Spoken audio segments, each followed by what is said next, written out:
পাতুরি মানেই যে ভেটকি মাছ হবে তার কোনো মানে নেই। আজকে চলো কাতলা মাছের পাতুরি তোমাদের সাথে বানিয়ে দেখাবো। আর টেস্ট কিন্তু ভেটকি মাছের থেকে কোনো অংশে কম হয় না। তো আমি এখানে কাতলা মাছের কয়েকটা গাদার পিস নিয়েছি।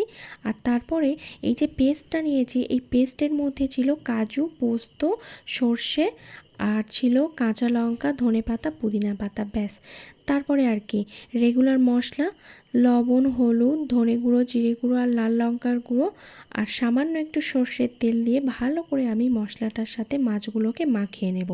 আর আমি এখানে কলা পাতা নিয়েছি। কলা পাতাটাকে না আগে একটু পুড়িয়ে নিয়েছি, তাহলে ভাঁজ করতে সুবিধা হয়। তো তারপরে একটা করে মাছ দেব কলা পাতার উপরে, আর ওপর থেকে সামান্যই গ্রেভিটা দিয়ে দেব। সুতো দিয়ে ভালো করে আমি দুপিঠ বেঁধে নেব, যাতে গ্রেভিটা কোথাও থেকে না পড়ে যেতে পারে।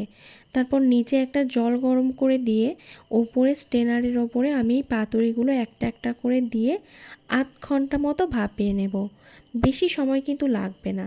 ব্যাস ভাপিয়ে নেবার পর আমি একটু কড়াই তেল গরম করে অল্প তেলে ভেজে নিয়েছি। তারপরে আর কি আমাদের পাতুরি একদম রেডি হয়ে গেছে। আর খেতে দুর্দান্ত হয়েছিল। সাদা ধোঁয়া ওঠা গরম ভাতের সাথে তোমরা একবার এটা ট্রাই করে দেখো।